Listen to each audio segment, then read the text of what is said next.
नमस्कार दोस्तों, बहुत बहुत स्वागत है आपका हमारे YouTube चैनल में।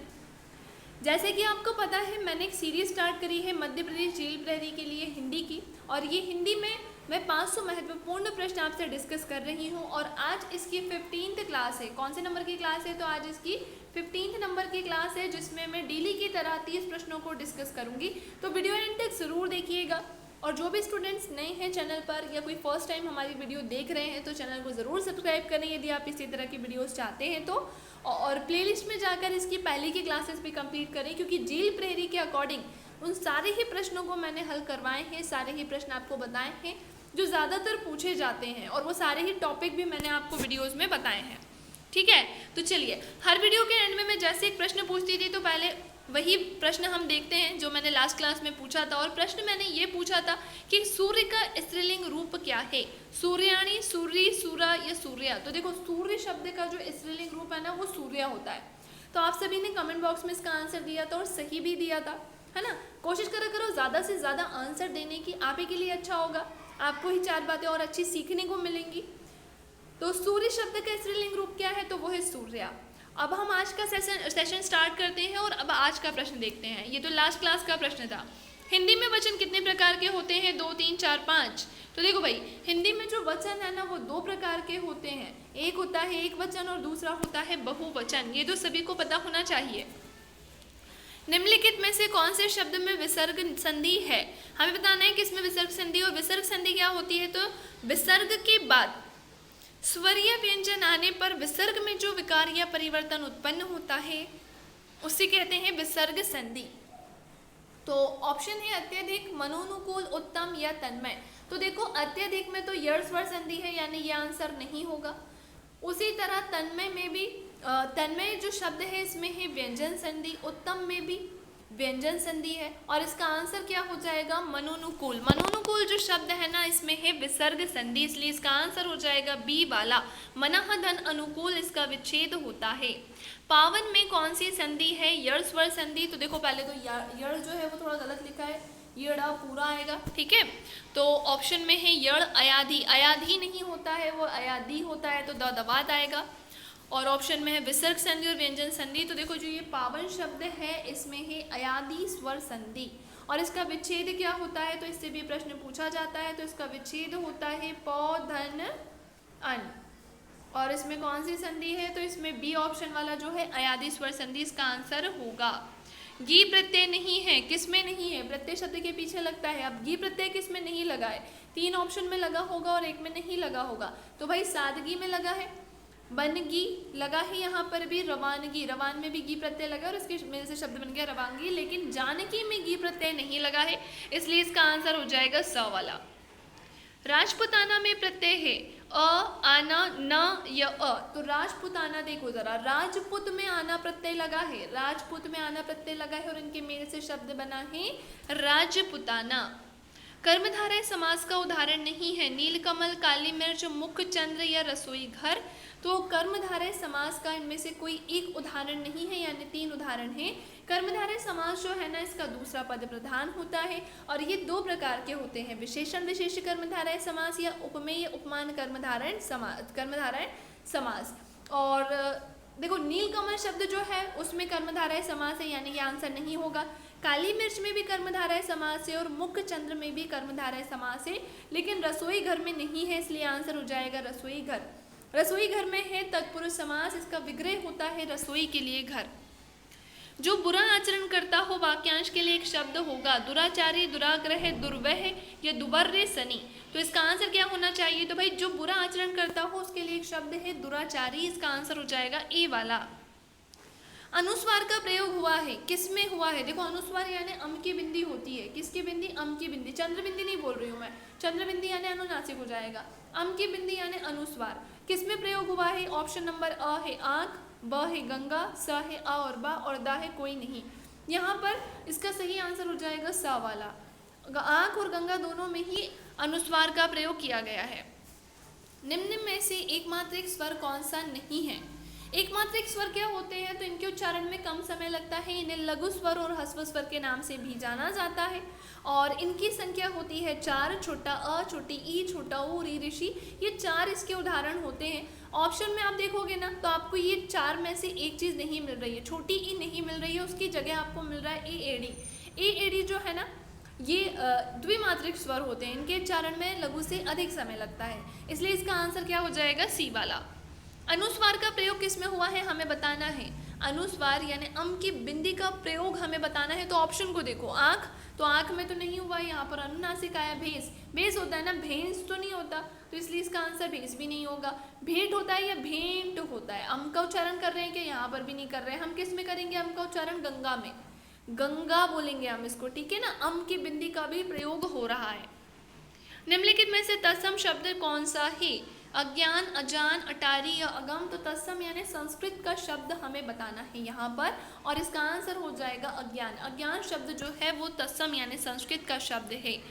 निम्न में से फ्रांसीसी शब्द नहीं है, फ्रेंच वर्ड इनमें से कौन सा नहीं है, अंग्रेज, कूपन, रेस्टोरेंट या कोर्ट।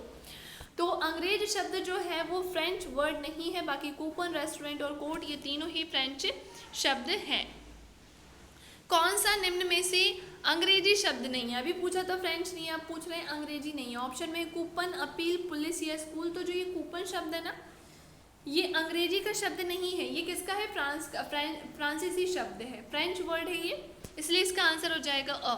एक या एक से अधिक वर्णों से बने सार्थक ध्वनि समूह को क्या कहते हैं। देखो वर्णों के मेल से यदि कोई सार्थक ध्वनि समूह बन रहा है तो उसे क्या कहेंगे, ऑप्शन में है ध्वनि, शब्द, अक्षर या ज्ञान, तो भाई उसे कहते हैं शब्द, क्योंकि वर्णों के मेल से ही सार्थक ध्वनि समूह बनता है और उस ध्वनि समूह को ही शब्द कहते हैं। सार्थक मतलब जिसका कुछ ना कुछ अर्थ निकले। गांठ तद्भव का तत्सम है, देखो ये गांठ शब्द जो है ना वो तद्भव है, अब इसका तत्सम यानी संस्कृत रूप बताना है, तो इसका सही आंसर हो जाएगा स वाला, ग्रंथि। गांठ तद्भव का तत्सम रूप होगा ग्रंथि। घोड़ा शब्द का तत्सम क्या होगा, घोड़ा शब्द तद्भव का है, इसका संस्कृत रूप बताना है तो इसका संस्कृत रूप होगा स वाला, घोटक। घोड़ा का तत्सम शब्द है घोटक।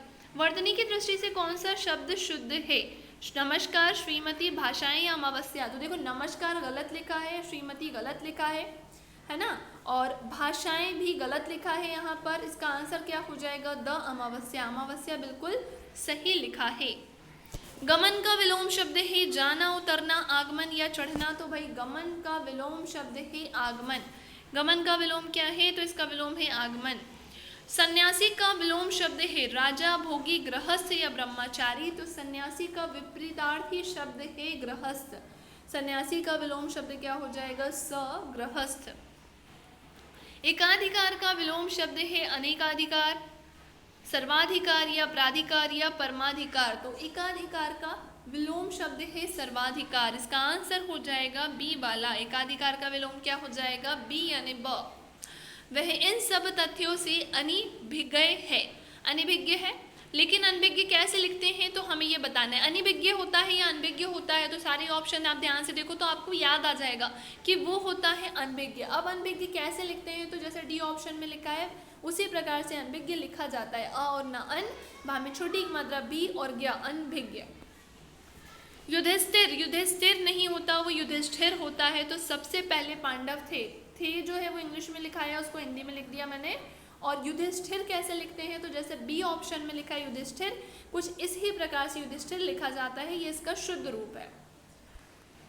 दिन व दिन रसायनों के अप्रत्याशित प्रभाव सामने आ रहे हैं, तो भाई देखो वो अप्रत्याशित नहीं अप्रत्याशित होता है, इसलिए इसका आंसर हो जाएगा सी। क्या हो जाएगा, अप्रत्याशित। विक्रमी संवत ईसवी से 57 वर्ष आगे रहता है, जो विक्रमी संवत है ना वो ईसवी से 57 वर्ष आगे रहता है। तो जो ये संवत है ये कैसे लिखते हैं, संवत का शुद्ध रूप बताना है, तो जैसे ए ऑप्शन में संवत लिखा है ना ये बिल्कुल शुद्ध है, संवत इसी प्रकार से लिखा जाता है ताकि नीचे हलंत होगा। संस्कृत संश्लिष्ट भाषा है, संश्लिष्ट होता है किस प्रकार से लिखते हैं इसको, तो 4 ऑप्शन आपके सामने दिए हैं और इसका सही आंसर है ए वाला। ए ऑप्शन में जैसे संश्लिष्ट लिखा है यही इसका शुद्ध रूप है। बिल्कुल ध्यान रखा करो आप इन छोटी छोटी चीज़ों का। देखो आसानी से आप चाहो ना तो 20 में से 20 नंबर स्कोर कर सकते हो, पर बस बात यही है कि आपको थोड़ी थोड़ी मेहनत करनी पड़ेगी, स्टडी करनी पड़ेगी। अब ऐसे प्रश्न आएंगे, अगर ये भी गलत कर दोगे तो फिर क्या मतलब पढ़ने का।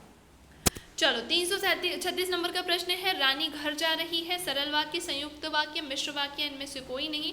तो रानी घर जा रही है ये बिल्कुल साधारण वाक्य है, इसमें दो वाक्यों का मिल बिल्कुल नहीं किया गया, इसलिए इसका आंसर हो जाएगा सरल वाक्य, जिसे साधारण वाक्य भी कहते हैं। राम घर गया, उसने माँ को देखा। देखो राम घर गया के बाद पूर्ण विराम है, फिर लिखा है उसने माँ को देखा, फिर पूर्ण विराम है, फिर क्या कहा जा रहा है कि संयुक्त वाक्य बनाना है, इसका का संयुक्त वाक्य बनेगा। क्या बनेगा, तो ऑप्शन को देखो, राम ने घर जाकर माँ को देखा, तो बिल्कुल भी नहीं। राम घर गया और उसने माँ को देखा, राम घर गया अतः उसने माँ को देखा, तो अतः नहीं आएगा, और डी ऑप्शन इनमें से कोई नहीं, तो नहीं। इसका आंसर क्या हो जाएगा, बी वाला। प्रश्न में बोला है राम घर गया, उसने माँ को देखा, तो यहाँ पर संयुक्त वाक्य में जब दो वाक्यों को मिल किया जाता है तो उसके बीच में कुछ शब्द आते हैं अव्यय के, जैसे और, या, एवं, अथवा, लेकिन, किंतु, परंतु, और वो सारे शब्द के स्थान पर यहाँ पर और शब्द आया है कि राम घर गया और उसने माँ को देखा, इसलिए आंसर हो जाएगा कौन सा वाला, बी वाला।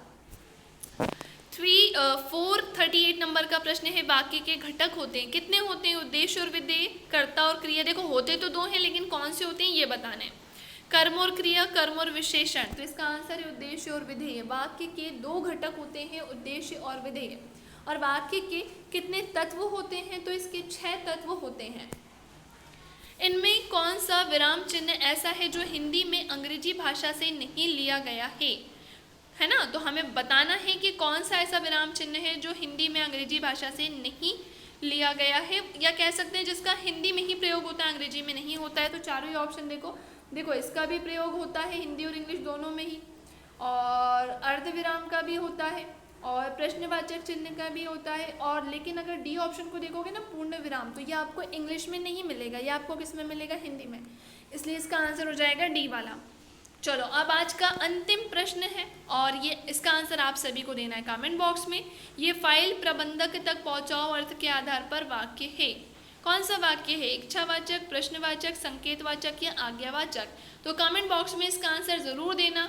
आप आंसर्स दोगे तो आपको भी पता चलेगा कि कितने क्वेश्चन आपके सही जा रहे हैं। डेली प्रैक्टिस करोगे तो आपको भी आइडिया लगेगा कि हिंदी में आप कितना स्कोर कर पा रहे हो, ठीक है। और बहुत ही जल्दी ये सीरीज़ कंप्लीट हो जाएगी, तो मैं बहुत अच्छी सी चीज़ आपके लिए और लेकर आऊँगी। कोशिश मेरी यही है कि वही चीज़ें मैं आप तक प्रोवाइड करा सकूँ जो एग्ज़ाम के लिए ज़रूरी हो, जो एग्ज़ाम ओरिएंटेड हो, ठीक है। तो नेक्स्ट क्लास में हम मिलेंगे इसके आगे के प्रश्नों के साथ।